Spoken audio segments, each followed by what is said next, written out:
So instead of sharing templates with you and going through the templates already now, I figured I could give you a list now with all the important things of what's included in the metadata, such as provenance, such as links to the funding, such as links to the data providers, and eventually we just end up looking at the template. So I'm not going to do this just now. For the motivation, I figured that's what I already hinted in my last presentation. It's nice to give you a visualization of why metadata can be important for our fair thinking and what we can do with it. So coming back to this slide here that I already showed you, and I promised you that I'm going to one variable as an example, namely nitrate. So therefore we have to look at the nutrients row. So obviously that nitrate is included in that. And again, we have these two columns, required and desired. So for nitrate, that means to meet the SOP recommendations, it must have been measured by an oil analyzer, and if the sample was stored before analyzing, it must have been stored frozen upright. I know there's a bit of discussion whether that's the perfect way to do it. In some cases, maybe not, but still, that's what we then eventually ended up with. For the desired column, so in addition to that required one, ideally also the carrier solution that has been used is documented in the metadata, and ideally it has also been calibrated against reference materials. I know that calibrated reference materials are for nitrate are not out for a long time yet, but still nowadays if you measure nitrate, ideally you should use certified reference material. So and you can already see here, and I mentioned that before, to do this check, we have to have very rich, detailed metadata. Metadata on a level that varies from station visit to station visit. So not just one template for the entire 20 years of measurements you've done, but actually for each month or however often you visit the time series station. And that is now the visualization of what you can then do with it. Again, this links to painting an indicator for how comparable the data are within the time series and across time series stations. And that is based upon these different flags, which are now just visualized with different colors. You can see them on the bottom here, all the different time series that participated in the spots pilot. So the 12 ones are shown on the y-axis, and the x-axis is the time. And what this now allows is that the user, because of course the user doesn't see this figure here, the user of the spots pilot just looks at different columns. So for the data value column, you have the SOP column next to it. So for each sample, you have a flag very easily obtained within the column. And what the user then can do is two things. Based upon whether SOPs are met or not, for example, he can sub-select certain data that he or she thinks is fit for their purpose.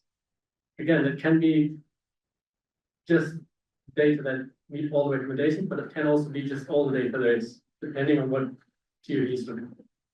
And then also, it does give you the indication of how comparable it is. So it's just the likelihood, right? It's not an exact science here because we haven't just managed to link uncertainties to those different methods.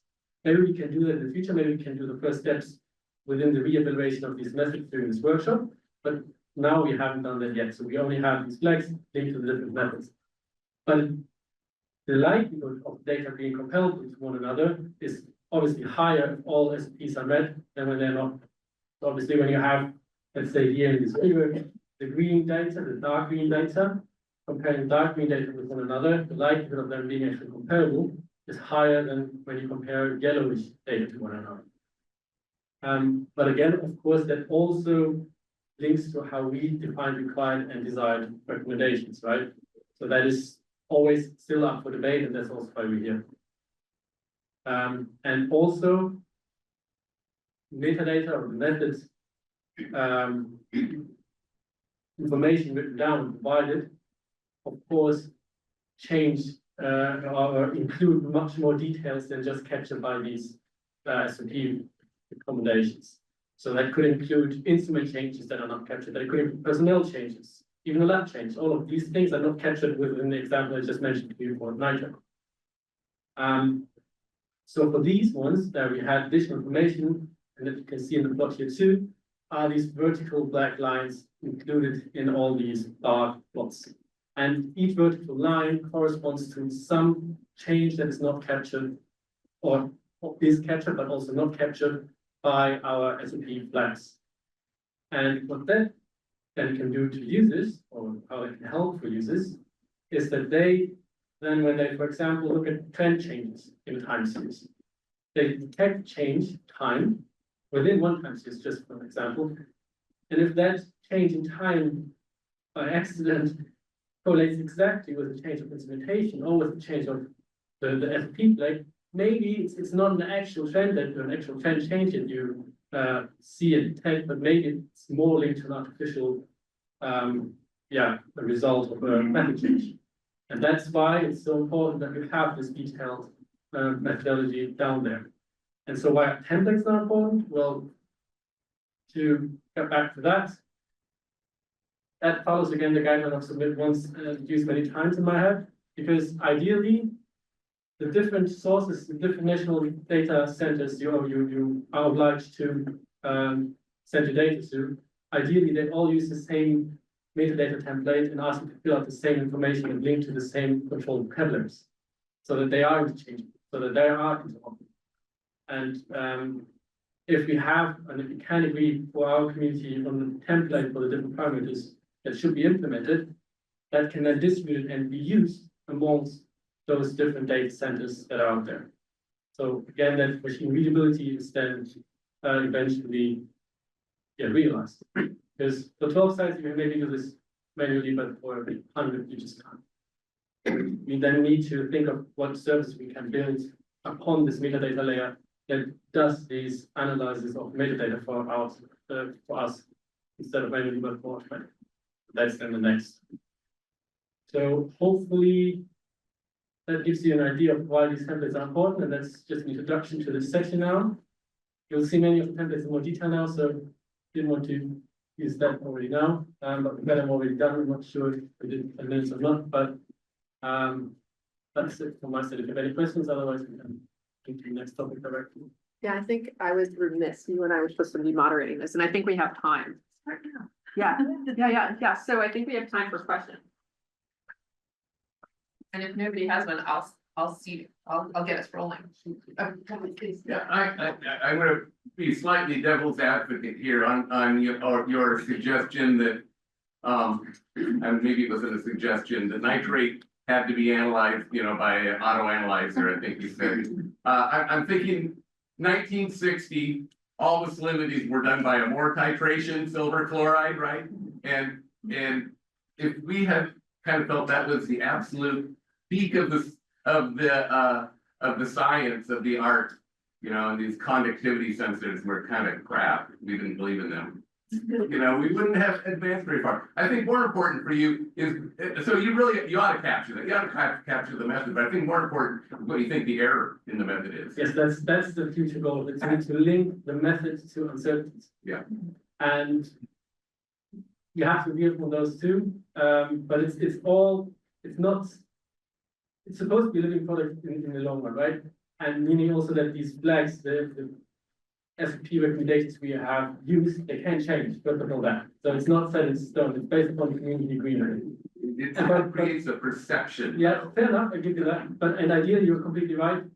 We should have uncertainty uncertainty assignment to each sample linked to the different methods used. But there are none right now. Yeah. Well, not. I agree. Yeah. John. Yeah, a little bit of history for the LTR program was when we started off, every site had its own metadata standard, its own metadata template. We all collected different things. Actually, we collected a lot of the same things, but we named them something different each time. So we went through and we compiled sort of a list of those, and then they published an article about what metadata might look like for ecology. And then everybody still did their own thing because we knew that there was going to be fights to the death over when one person wanted to do it this way or the other way. But then ultimately what we did was took those common elements and we said, we're going to create a way where you can exchange metadata between sites. We're going to provide a place for those common things, and you can have your other things as well, but this, if you want to give data to somewhere else, this is what you will use.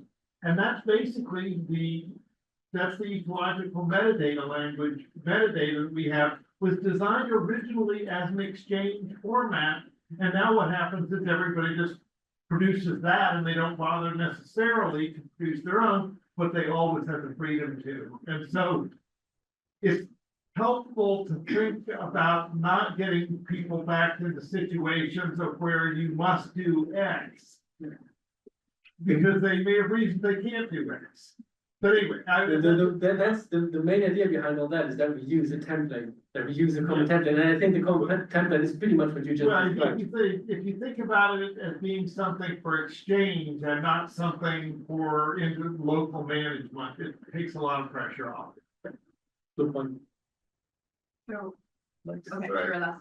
Yeah, maybe I'm gonna be slightly devil's advocate again here. So, and I think all this is amazing kind of going forward, right? And I think, having these kind of standards is super good, but we were talking a little bit earlier about kind of barriers to fair data and stuff, thinking about historical data that might not have gone into data centers and may not have met all these standards. How do we deal with that? I guess is my question. In the sense of, I think one of the barriers is maybe, someone thinking, well, I've got this 10 years of X data, but it doesn't meet these standards, it's too hard, right? Well, But of course, that's not helpful attitude, right? this is all inclusive right here. I mean, the worst that can happen is that we say the SOPs are not met. Okay, maybe that's half language. Okay, we can discuss that language, maybe, fair enough. But all that you need to acknowledge, if we, for example, don't have any metadata information about your 10-year history. Okay, that's the way it is, but then you just need to acknowledge that you cannot have an indication of how comparable it is to another. And maybe it's a language thing, maybe it's, 80% of things are met, that's still valid, right? And again, the first idea to achieve this was to use provided uncertainty estimates for accuracy and precision, but we quickly noted that for all parameters, even precision estimates weren't available, just based on replicates, for example. Then even those were sometimes differently calculated. Then when you talk about accuracy measurements, that's a whole other thing, and for many there were no accuracy measurements, and then against different standards, sometimes against certified, sometimes non-certified. Those two terms were sometimes then mixed in different ways. So I would love to have just uncertainty assignments to all the data being the main basis, but it's not where we are. And that's just a step, and these templates are also just a step forward. And if you don't have data, and if you are afraid of not meeting the standards, in a sense that you maybe not get the dark green color, that shouldn't discourage you. It's not a ranking, it's just an indication of how comparable the data to one another, or the light not being comparable to one But another. that's really important to pick up, I think that's It's not a ranking. communication thing. Yeah, I it's think not supposed to be ranking at all. It's just an indication of how likely your data are compared to one that another. might be a data manager / data Yeah. user kind of. Yeah, and if you don't give any metadata information, you don't have it from 10 years, that's fine, but then you need to acknowledge that you can't give any likelihood of how comparable your data are to within your own time series 10 years later or across time series. Yeah, no, I completely agree with you. I just think it's probably, like you said, okay. I think we could probably, this is a great conversation to continue on when we get into the smaller groups and discussing the templates themselves and but I wanted to point out before that plot disappeared, before the program, that, when you looked at the SOPs and the compliant SOPs, it's better than 60% of the 12 that you had up there that you have under your all SOP recommendations met. So looking at it from a glass half full perspective, there's sure little baby steps to go along the way, but